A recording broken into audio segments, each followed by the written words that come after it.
adalah umum bahwa orang yang memiliki sesuatu tentu ingin merasakan nikmat dan manfaat dari sesuatu yang dimilikinya itu. Apa gunanya punya radio bagus kalau telinga tuli? Apa gunanya punya sepatu mahal kalau tidak punya kaki? Apa guna punya televisi berwarna, gambarnya terang kalau mata pun buta?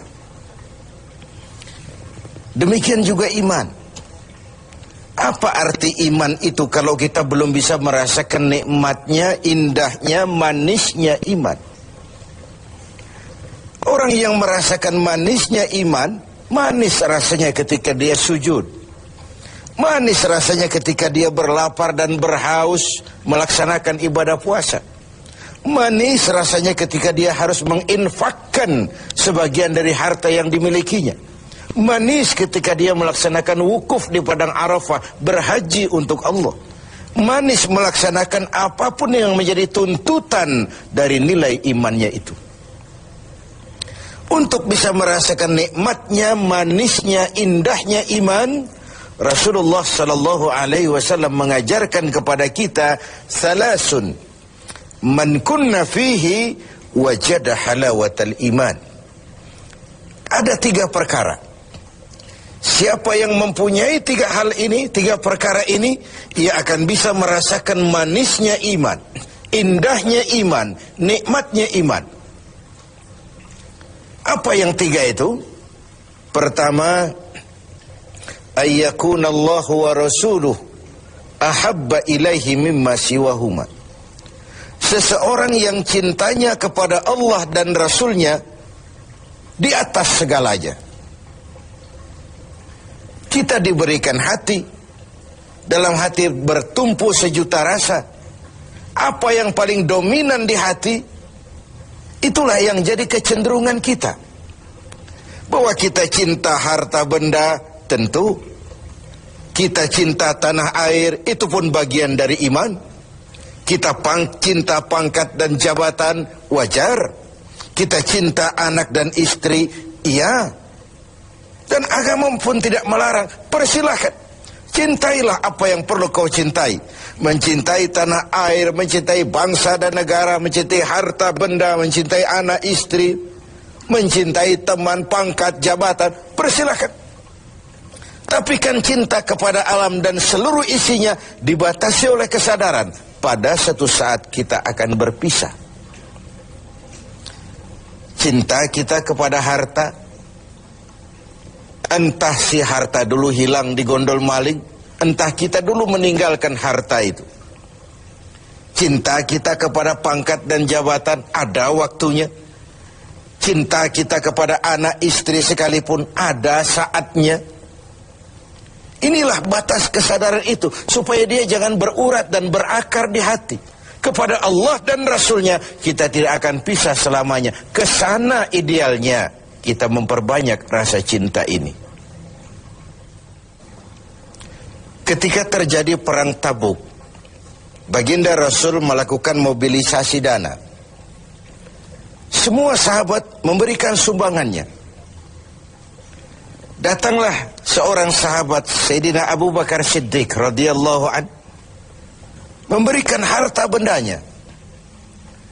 Begitu banyak sampai Rasul bertanya, hal tarakta li ahlika syai'an ya Abu Bakar? Begini banyak yang kau bawa ini Abu Bakar, kau belanjakan di jalan Allah untuk kepentingan perang Tabuk, mempertahankan akidah. Apa buat keluargamu sudah kau tinggalkan sesuatu untuk kehidupan mereka? Beliau senyum, na'am, taraktu lahumullaha wa rasulah. Benar, sudah aku tinggalkan buat keluargaku. Apa yang ditinggalkan? Aku tinggalkan kepada mereka Allah dan Rasulnya. Cinta kepada Allah dan Rasulnya, itu yang aku tinggalkan kepada keluargaku.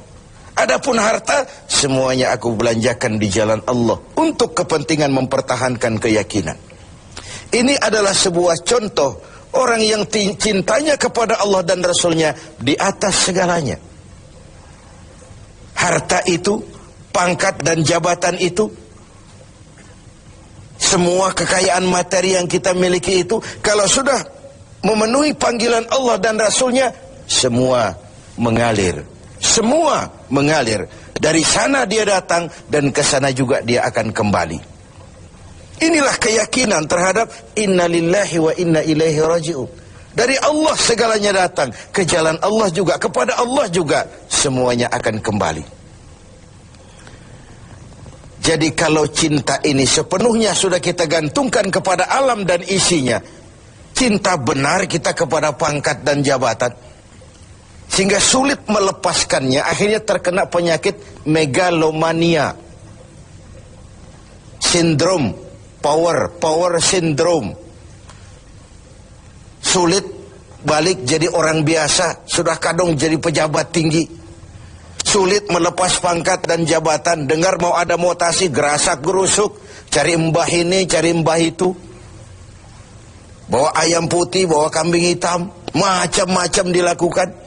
Sebagai cermin bahwa jabatan itu berakar di hati, sulit untuk melepaskannya. Orang yang cintanya kepada Allah dan Rasulnya, kalau satu saat dia harus melepas yang dia sayangi, dahulu pun ketika terlahir ke alam ini, tidak ada harta yang saya bawa.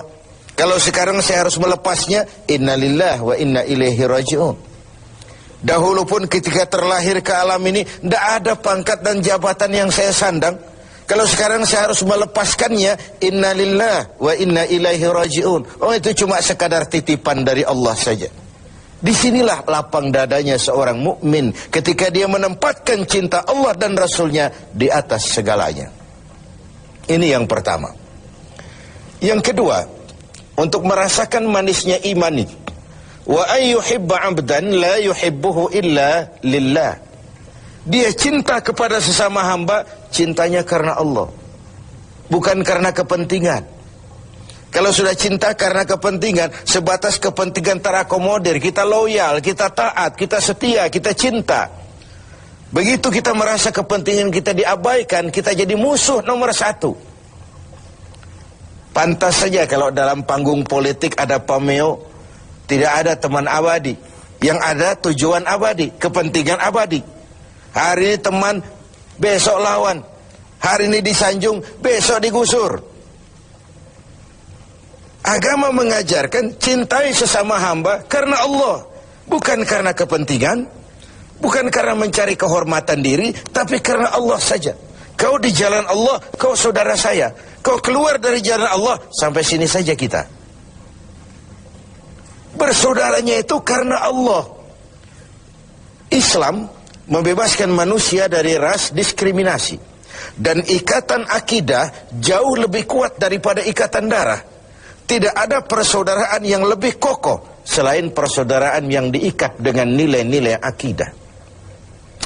Saya sih tahu mabuk itu haram, cuma saya ngormatin teman. Ngormatin teman, ikut minum.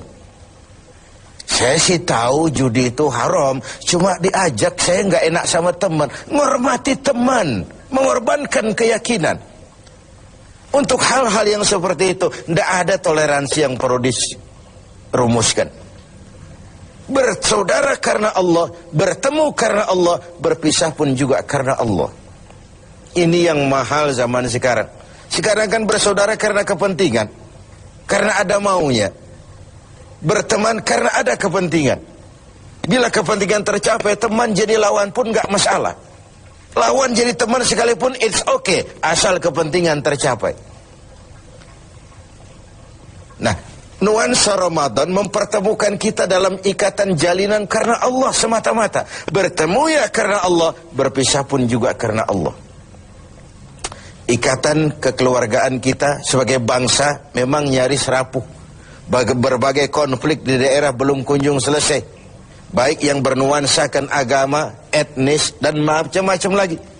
Di Papua sana, di Poso sana, bahkan di kota-kota besar masih sering terjadi bentrokan antar kampung, antar tetangga, antar wilayah. Lalu keroyokan, rame-rame, menyatakan identitasnya pada proporsi yang salah sebenarnya.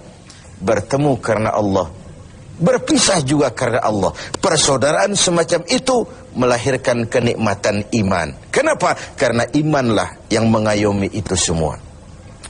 Yang ketiga terakhir, untuk bisa merasakan manisnya iman, wa ayyakraha ayyauda fil kufri ba'da idh anqazahu Allahu minhu kama yakrahu ayyukzafa finnar. Dia benci kekafiran, kebatilan, kezaliman, kemunkaran, ketidakadilan, maksiat. Setelah dia diselamatkan Allah dari hal-hal seperti itu, sebagaimana dia tidak suka kepada neraka, sebagaimana bencinya dia kepada neraka, begitulah dia membenci kebatilan, ketidakadilan, kezaliman. Tidak seorang pun di antara kita yang suka neraka. Jangan lagi masuk, mendekat saja kita tidak kepengin. Seperti itulah harusnya sikap kita menghadapi kemunkaran, kebatilan, kezaliman, ketidakadilan. Bukankah Rasul mengisyaratkan, kalau kamu melihat kemunkaran, ubah itu dengan tangan. Kalau tidak mampu, dengan lidah. Kalau tidak sanggup, dalam hati.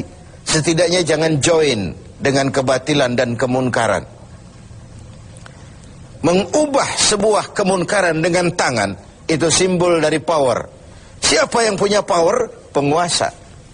Tugas penguasa itu, yang punya pasukan, punya senjata, punya dana, punya sistem, punya strategi untuk memberantas kemunkaran.